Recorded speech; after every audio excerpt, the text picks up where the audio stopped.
Bonjour chers amis traders, comme chaque fin de semaine, analyse rapide du Bitcoin, du DAX, de l'euro-dollar et du SP500 pour la semaine à venir, en mode investissement et en mode trading.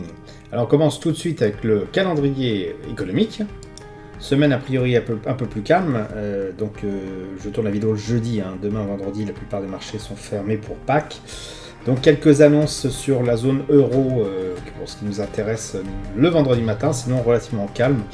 Des choses bien sûr sur la partie chinoise, mais bon, je pense que la plupart d'entre vous ne traitent pas de ce marché. Sinon, une semaine relativement calme, donc qui peut être aussi une semaine de repos, de vacances, sur laquelle on peut avoir un déficit de volatilité, enfin de liquidité dans le carnet d'ordre, donc il faudra se méfier quand même sur les marchés très court terme comme le scalping, mais sinon on n'a pas de grosses nouvelles a priori, sauf annonce pas prévue la semaine prochaine.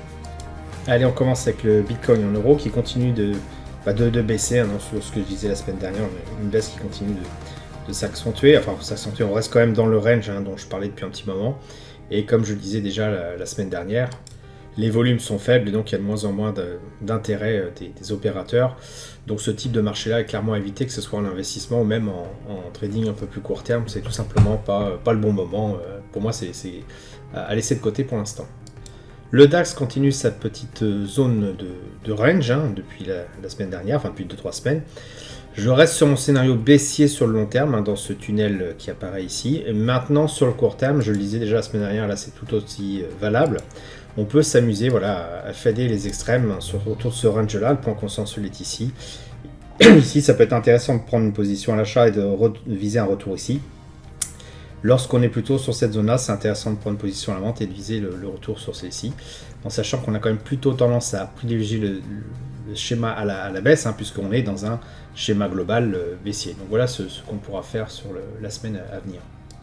Au niveau de l'euro-dollar, on voit que le prix revient sur sa zone de support et toujours tend à le tester. Donc quelque chose d'intéressant au niveau des volumes. On a vu durant cette baisse-là une baisse aussi du volume. Ici, les volumes ont augmenté au cours de cette baisse-là et les mèches sont apparues. Donc il y a quand même un fort intérêt entre acheteurs et vendeurs. Il y a un combat qui a lieu en ce moment même. Pour moi, vu les indicateurs techniques, donc RSI en dessous de la zone de neutralité, stochastique est pas mieux, on reste quand même sur un flux baissier. Donc je pense qu'ici on a finalement des acheteurs qui vont très vite s'épuiser et on va continuer la baisse, en tout cas sur l'euro-dollar. Donc peut-être que c'est ce support-là qui va enfin casser et donc dégringoler. C'est comme ça que je le vois. Maintenant, sur le court terme, ce qu'on voit, c'est qu'on est quand même sur des amplitudes assez intéressantes au cours d'une semaine. Et lorsqu'on zoome un peu, on voit quand même que c'est un joli range qui se décide. Donc regardez à nouveau, le point consensuel s'est déplacé ici. Et donc on se retrouve dans le range que j'avais commencé un petit peu à ébaucher. Finalement, on n'en est pas si loin que ça. Voilà.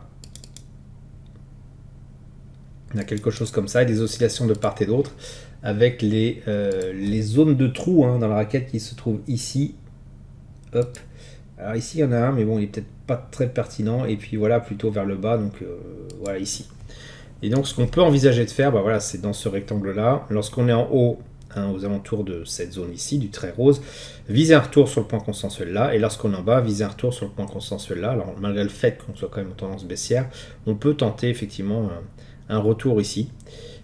Il est clair qu'avec une tendance baissière, c'est le même principe que pour le DAX, on a quand même tendance plutôt à prendre les trades qui sont sur la partie résistance pour viser un retour sur le point consensuel, que ça augmente quand même nos chances. Et on le voit d'ailleurs avec les volumes ici, vous avez quand même une baisse assez conséquente, et là des volumes qui suivent, donc les volumes sont là, les prix baissent bien, donc il y a très peu finalement de résistance acheteuse.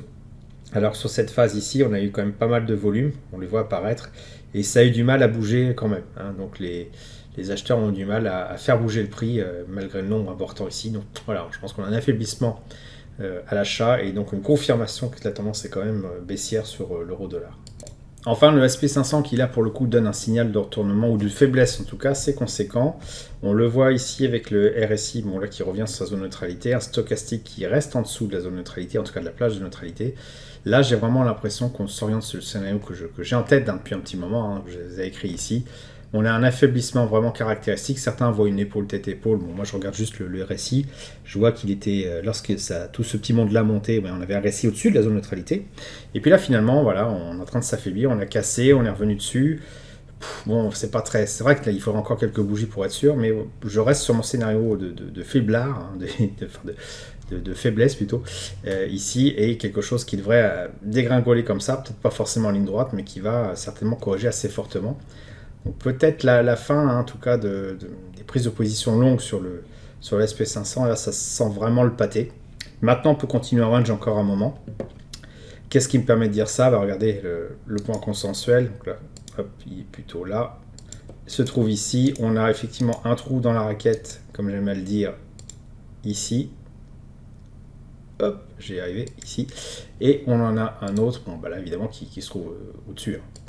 Et donc voilà, on est en train d'osciller de part et d'autre. Donc on est encore en mode range sur cette zone-là, mais on sent que le range est quand même bien vers le bas. Hein. Et puis surtout, lorsque le prix monte, voilà, on n'a pas beaucoup de volume. Hein. C'est en train de se raréfier tout ça. C'est vraiment des signes de faiblesse sur le SP500. Il est temps parce que finalement, on a eu quand même pas mal de faiblesse sur les autres indices. Et ici, ça n'a pas du tout bougé. Ici, ça s'est bien maintenu.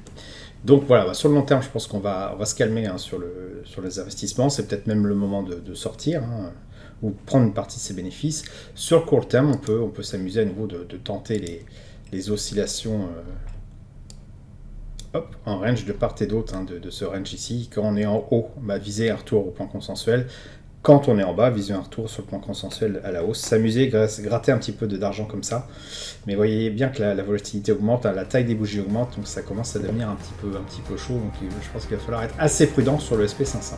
Voilà, j'espère que vous avez apprécié cette vidéo. Si c'est le cas, vous pouvez me laisser un pouce pour m'encourager à continuer. Abonnez-vous à la chaîne YouTube et activez les notifications pour ne rater aucune nouvelle publication. Je vous dis merci et à bientôt sur le blog.